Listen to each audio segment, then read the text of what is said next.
All right, welcome back to the program. In case you're just joining us, it's time for our conversation right now. My guest is joining me via Skype from Lagos. He is Dele Ayemibo. He is the lead consultant at 3T Impex Trade Academy, also an international trade expert. Mr. Ayemibo, good to have you on the program today, and welcome to the show. Good morning. How are you? I'm well, thank you. And how is Abuja today? Abuja is fine. The weather is a bit better today. When I mean better, no rains today. I don't know if it will rain later, but a bit of a clement weather today, a bit sunny this morning. So welcome again to the program. Let me have your views about the GDP numbers, your general views about the GDP figures that was released by the NBS on Monday. It's like asking your wife. It's like surprised that your wife delivered the baby after 9 months of pregnancy. So what we saw were not unexpected, considering all that have happened in the world. So I think all we're seeing is just a result of the COVID. And for me, it's not unexpected at all. So our conversation should be more about where do we go from here? What should be our plan? What should be our strategy? What measures are we putting in place to be able to contain the effect of the pandemic? I think that should be the conversation.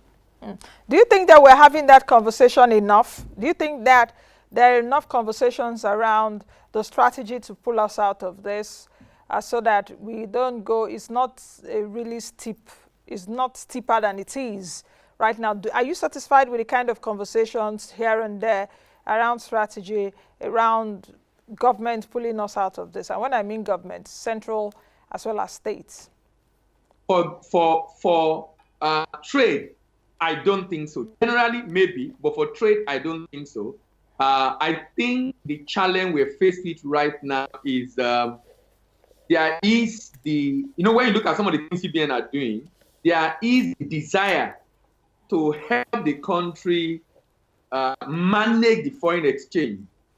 So good intention, but the way they are going about it really, in my opinion, is not holistic enough. If a family does not have money to take care of its children, while reducing costs, we should also be strategizing to increase earnings. And that's what I'm not seeing. We're strategizing enough to be able to increase the earnings. So we are doing a lot to reduce the utilization of FX, but I'm not sure we are doing enough to increase the generation of FX. So around trade, I think we can do much more right now around trade. But generally, I think there are general conversations generally on what can be done in the economy. But for trade, I don't think we are doing enough in terms of conversation and also in terms of implementation of those policies. Okay, let's break it down a bit. Since we'll be talking about the trade sector today, explain to my viewers what actually trade means in the terms of perhaps the GDP numbers, because we have a lot of sectors that were watched by the NBS and those numbers were released. For an average Nigerian watching us right now, what would you tell the person about Nigeria's trade sector? What does it entail? What does it contain? Okay, generally in the categorization of NBS, typically they will look at it from manufacturing, also industrial, then agric, then raw materials, then solid minerals, then energy. General categorization of NBS. Over the years, we've always had a good chunk of the sector for export taken over by manufacturing. Over the years, manufacturing. The reason for me is not unfounded, because if you check the total export volume in the world, last year the world did about $18.89 trillion according to WTO. Usually about 60% at least 60% of that is manufacturing. So Nigerian trade also is a reflection of what you see in the global arena. Even though we do a lot of exports in commodity, especially agri, but we don't get to see in terms of earnings. Generally in the world, agri export is not 2 trillion. Remember, in a trade volume of about 18.89 trillion, over 12 trillion is for.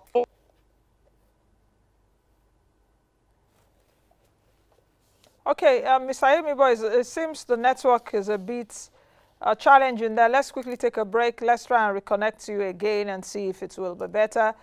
We will take a break shortly, but while we take the break, don't forget to join us on all our social media platforms. In case you want to contribute, you can do that. Tweet me right now at Nancy Ilo. That's on Twitter. You can also find us on Twitter, Moneyline TV. Send us your comments, what you think concerning the topic today. We're looking at the trade sector. Are you involved even in the trade sector in Nigeria? You know, retail trade and all of that. So send us your comments. You can also find us on Facebook.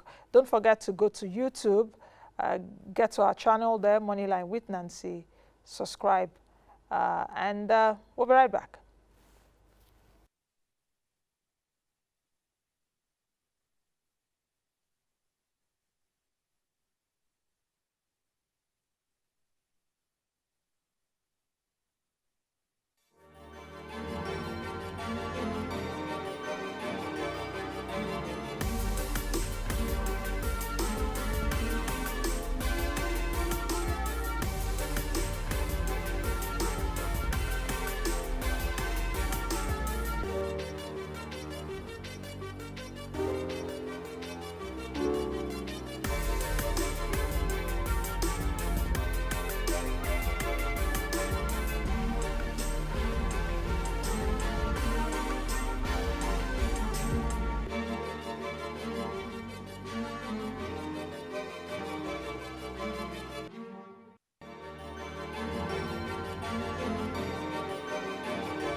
However, in the absence of a census, we do what is called projections.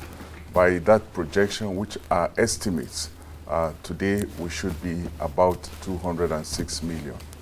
By our estimates, we're growing now at 2.56%, almost 2.6% annually.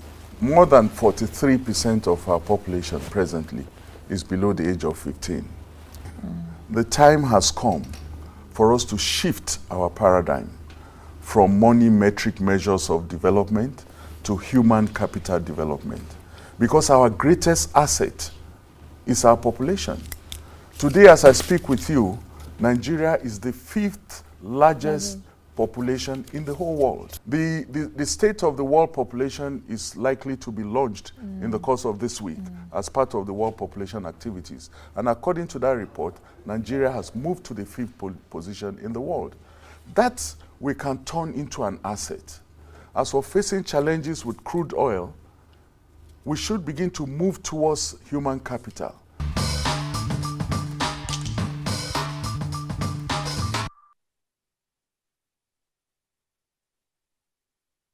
All right, welcome back. Bamidele Ayemibo is joining me again. We had some network issues earlier. He's the lead consultant, Treaty Impex Trade Academy, also an international trade expert. Mr. Ayemibo, if you can hear me, let's continue our conversation on addressing trade sector challenges in Nigeria. I did ask you earlier as in what angles are to trade. You know, because one may just think ordinarily that perhaps it's about import and exports. Expatiate on that. Yes. So I was saying that the fact that we've been focusing a lot on commodities, and despite the fact that we are doing a lot of exports, even though mainly crude, the much we are doing in agri is not being seen, mainly because of the fact that we concentrate more on commodities. And I was trying to give some data and statistics to show that what is happening in Nigeria is a reflection of the global economy. That, according to the MBS report released Q1, out of the about 15% of non-oil, manufacturing contributes about 10%, almost 11% actually.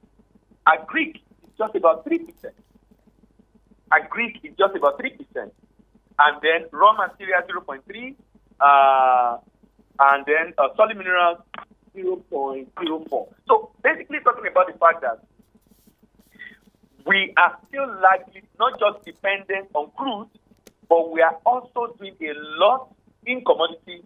And in my opinion, that is actually not also making us to get ready for AFCFTA, which we have signed even though we are yet to ratify, because majority of Nigerian exports to Africa, West Africa, and other African countries are largely manufactured goods. That's why I said the conversation really should be about what should we be looking at going forward, so that we don't have the kind of impact that COVID-19 is having on Nigeria right now. Because there are countries that also experience the same thing, but they still have enough foreign reserves to be able to keep moving despite the issues that COVID-19 has caused for different countries across the world. So I think the conversation should be around what we need to begin to do as far as export is concerned, as far as trade is concerned, particularly exportation out of Nigeria. Okay, let's now come to that conversation and what we need to do, because if you take a look at it, like I said earlier, trade is also hinged on some other sectors are doing well. You will see Naira earlier on, I did the market analysis, the currencies market. Naira is exchanging to major currencies at over 450. To the dollar is 477 today. So how do you think we can address that? Because if the trade sector is also good, I guess it would also show in our currency, the performance of our currency. It's actually because of our currency and because we're not generating enough effect. So we need to grow non-oil export. This has been, we've talked about it for many years, actually, about the fact that we need to grow non-oil export. If we have been saying this for many years and we have not done much in it, indeed, then this is the time for us to do that. And like CBN Governor said, one of his report that was released during the COVID, that we can make good of this particular issue. I think we can make the negative negotiation to be good for us, because we should be taking the right decision right now that will help us be able to go on the export. For example, like I said earlier, we need to concentrate more on value-added exports.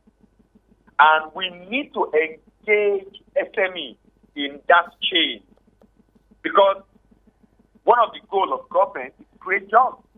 And we know, according to MBS report the last time, that about 40%, so about 40 million SMEs are in Nigeria. We need to incorporate them into that chain, but concentrate on value-added exports. Now, let me give you an instance. If you are exporting a raw cashew nut, it can be as low as $1,000 per metric ton, raw cashew nut. The time immediately you remove the shell of that cashew nut, you will have created a lot of jobs locally in Nigeria.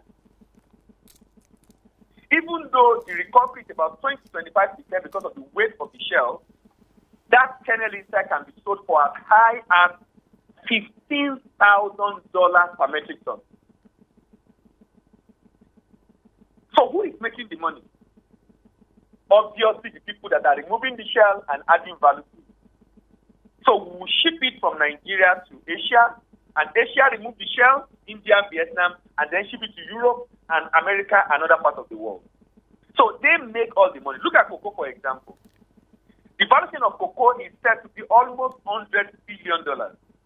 But the cocoa export is less than $10 billion. Just around 9-point-something billion. Only cocoa. But the valuation is almost 100. Chocolate market is almost $30 billion. $30 billion. So if we really want to grow non-oil exports, we need to make policies that encourage and enforce the value addition of those products before leaving Nigeria. Because if we don't do that, it's like motion without movement. You have your motion, still as if you are exporting, but when you look at what you get at the end of the day, and this applies to not just Nigeria, a lot of African countries, we are not doing enough. But for me, I'm even talking about this because of AFCFTA, because majority of Nigerian exports in Africa, in West Africa, are value-added manufactured goods. So if Nigeria is going to take advantage of AFCFTA, then we must be deliberate about adding value. And like I said earlier, we need to incorporate SME in that chain.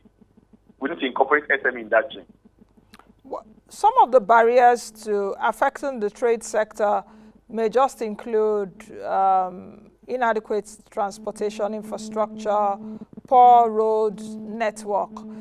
If we take a look at it, like I said earlier, the trade sector hinges, it's GDP, it's a basket of many sectors and all of that, and they relate to one or the other. But where I'm actually going to is for some sectors that would also impact the trade sector.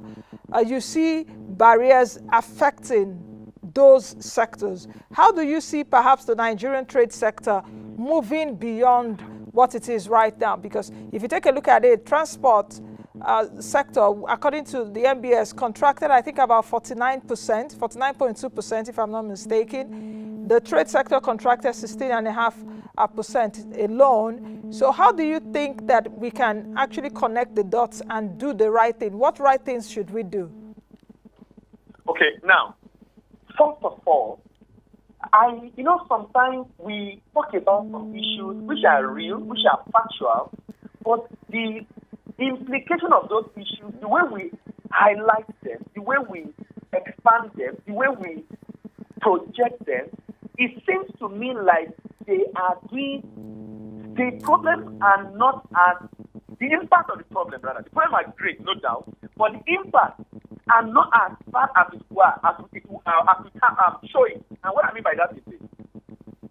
We talk about infrastructure, no doubt, infrastructure in Nigeria is appalling. It's not good enough. But what I've discovered is that a lot of businesses have found a way to move on in spite of the government's inefficiencies in fixing these challenges. So So if you check the competitiveness index in Africa, Nigeria is around 13, 14, or 15, something within that range. In West Africa, we're probably around number 4, behind Ghana, Cote d'Ivoire, Senegal, Cape Verde. In West Africa, Nigeria is still doing much more than even those other African countries that are better off infrastructure-wise. Nigeria is doing better off. Nigeria is doing more than 40% of trade in West Africa. 12% of our trade goes to Africa. But the question, but the question is, if we are doing better, what are the results? What have we really earned? If you take a look at what's happening now between Nigeria and Ghana, and like I said just a few weeks ago, this Nigeria and Ghana issue has been so persistent, at least as long as I've been doing this show. There's no year that I won't talk about Nigeria-Ghana issues. Do you understand what I mean? I get your point. Now, so I'll come back to the Nigeria-Ghana issue. So the question we should be asking ourselves is, in spite of the fact that this other country in West Africa have all those infrastructure, what is doing it for us? It seems as if maybe our population, or we'll find a way around those problems. I think the first thing we must do, first of all, is all the manufacturing companies in Nigeria, government must find a way to stop. Number one, encourage them, inform them, educate them, and support them to consider export. You know, I was talking to a banker recently, and he was talking to me about a customer of his who is manufacturing products that his distributors are exporting. They are not even thinking of export, and they are affected with foreign exchange challenges.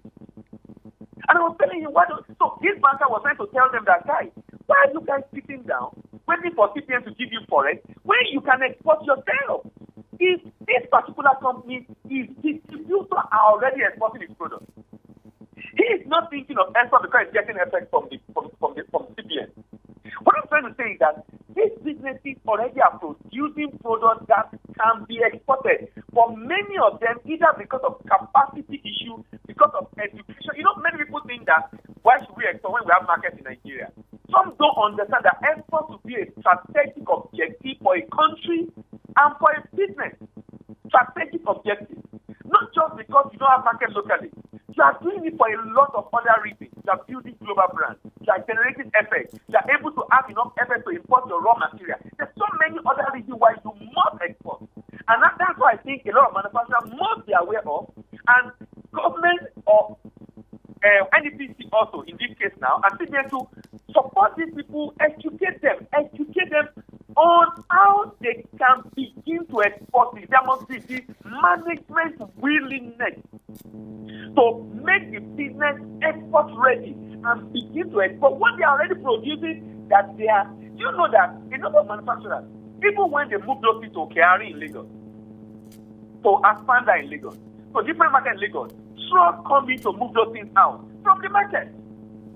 That's telling me that this product is going out. This product isn't exported.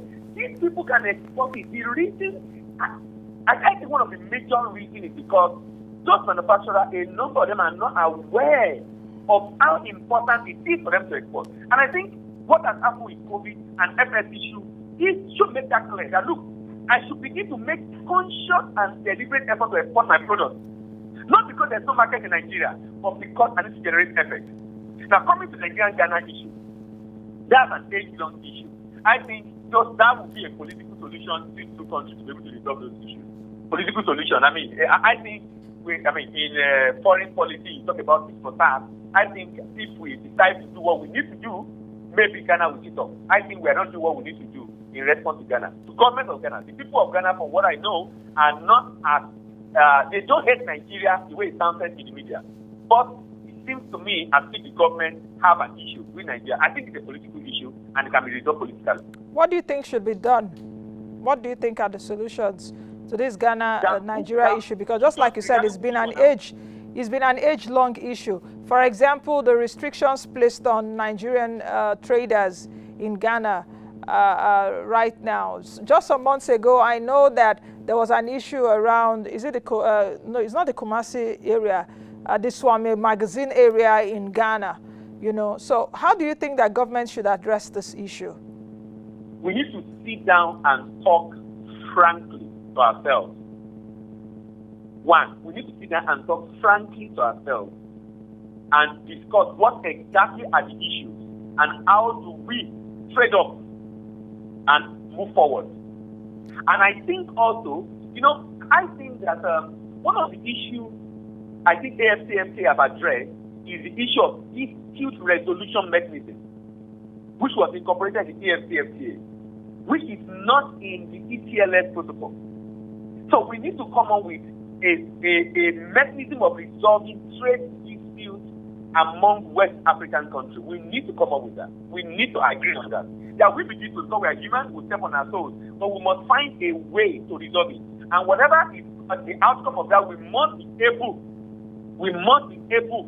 to abide by it. And there should be sanctions, collective sanctions on such a nation that will not abide by what we collectively agree that this is the way we want to resolve our issue. Do you think that we've not been talking enough, that's Nigeria and Ghana? Over the years, I can recall how many discussions. The last one, our embassy was demolished there and all of that. Do you think we are not talking enough, or is it just talk in front of cameras and something else is brewing under? And also taking a look at perhaps where Nigeria stands right now, even economically. Ghana seems to be doing well, seems to be getting their economy on track despite the challenges. The AFCFTA secretariat was just commissioned, was it last week or so? So Ghana seems to be, making some giant strides with their economy. Yeah. So what's the question again? My question actually is, have we not talked enough? Because we've been talking for years. We have not taken specific measures that will make the government of Ghana to come to the negotiation table for what to lay this issue to rest, finally. And I think ECOWAS also is not doing enough. Nigeria is a major contributor in terms of financing ECOWAS. So why should we be like a father of all, and the father is being trampled upon, and not much is being done about it? Now, not much is being done about it. Yes, that is actually my second point right now with just what you said. Since Nigeria is a father and others are trampling on the father, why we are saying this is because Nigeria constitutes about close to 70% of the ECOWAS market in terms of even population and all of that. So do you think that some of this intimidation and what we're seeing from other ECOWAS countries, perhaps Ghana in this case, is also hinged on the fact that we seem not to have gotten our acts together economically? Because you would also demand respect, not just from not only locally, but internationally. If your economy is right, people will just naturally respect you. So do you also see that a bit as an undertone from the Ghanaians? Completely. Because, there's Andrew in Southwest that said that if a big problem makes you to fall, small problem will be climbing on top of you. That's exactly what I think is playing out. The fact that we also, at home, have really not get our act together. Because sincerely, I believe strongly that one of the way a country will command respect, and we have seen an example around the world, is when the people see your productivity. When you turn around and most of the products you see from a particular country, you can see from this country, subconsciously, you develop respect for that country. Subconsciously, you can see that this country seems to be getting something right. They seem to be a bit serious about some issues for them to be putting all these things on the table. So I think if we get the economic right and we begin to do a lot well economically and in trade, having so much product going out, I think we will be able to command some respect, and other countries are going to most likely stop this thing they are doing. But we also have to sometimes demonstrate that we are father. We are not necessarily for that Christmas without having the stick in our hands, but not wielding the stick occasionally, if need be. Within the stick, so then it's actually also a bit dicey there, so that you don't with the stick and they say that you're also intimidating as a bigger country. Yes, that's exactly what we're trying to do. As a bigger country. To avoid that, because we have already closed the border, but the further you ask the question about the effect, it's not really effective. You know, so some things we do, we have an issue with the border, no doubt, but there are fundamental problems that we're not addressing. So even though the border is good, officially transactions are not happening, but we all know that there are so many unofficial informal trade in West Africa, and they have returned because some of those products are coming in. They have returned. You know, it's when it comes to Nigeria-Ghana issue, it's really a very dicey issue. And just like you said, we need to find a lasting solution to this. There was a time I was flying some time ago in an airplane, and you know, we are being given things in the airplane. In fact, the juice that I was given, I looked at it, the pack, I saw it was made in Ghana. And I was like, does it mean that we can't make juices in Nigeria? I'm not against Ghanaian juices coming in. But what came to my mind is, is there some kind of reciprocity that I will find a Nigerian juice maker in Ghana of that? Or, okay, let me just put it that way, that if I'm flying on the Ghana airline, would I see a made in Nigeria juice? These are policy I think should be made on the part of government. I mean, these are, you know, that if Innocent is complaining and saying that some other West African countries, this Senegal, countries, right, online, that place order in millions of dollars for its own materials, for its own products, for its own cars, and our National Assembly are rejecting. The state government are not buying. Then what do we expect? So does that mean that we are not practicing what we preach then? Exactly. Which is also the reason why we really are not seeing what we should be. Because if we are doing that and we're consuming local as much as possible, and we are mandating foreign airlines that are going to be carrying Nigeria to also do the same, of course, that's what you will see online. And then if worst case you say, okay, this is the minimum standard we want, and those people will have to upgrade to that standard so they can do well, so that they can be able to be part of the business rather than not engaging them at all. So I think it's a deliberate policy on the part of the government. It's a deliberate policy of the government to get that done.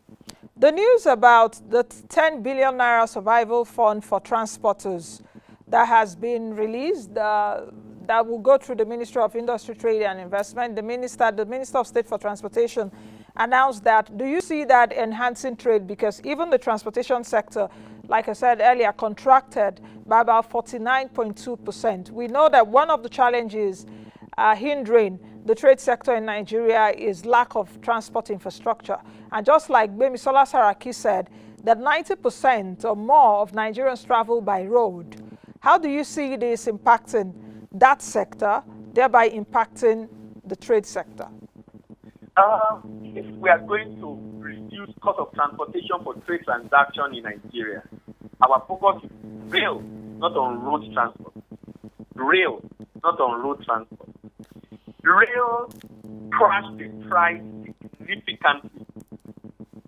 You know that Nigeria cannot effectively export coal, iron ore because the price of those products are so small. When you factor in the cost of transport, it's a loss. Because the cost of the good itself is small. At some point, maybe $100, $120, $150. So when you factor in the cost of the good itself, cost of transportation and other logistics is no more profitable. So moving our containers and bulk goods by rail will be the way to find a lasting solution to the challenge of trade. Such that, in fact, by the time that happens, you will be amazed at how much volume of trade we will be able to do in Nigeria. Because what that means is that I can move large volume of food within a very short time at a very cheap cost, going straight into the port and being able to ship it out as soon as possible.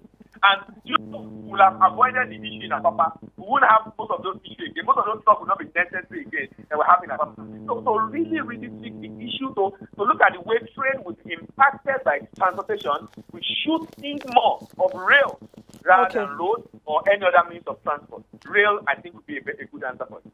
Okay, I want to say many thanks for joining us on the program today. It's been nice chatting with you again. Bamidele, all right, thank you very much for having me.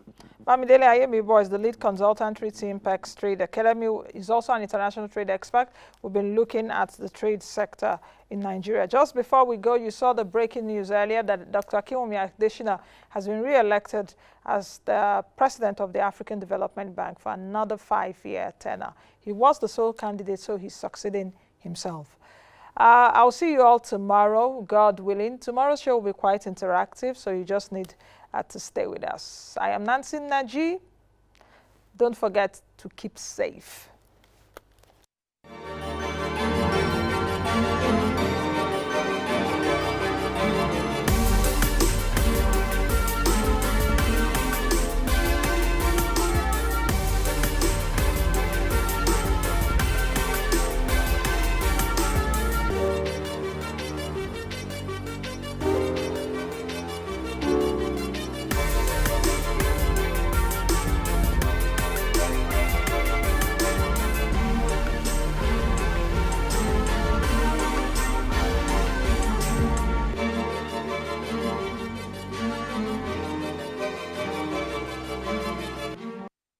Thank you for watching our video. Please hit the subscribe button below, turn on post notification to follow all our updates.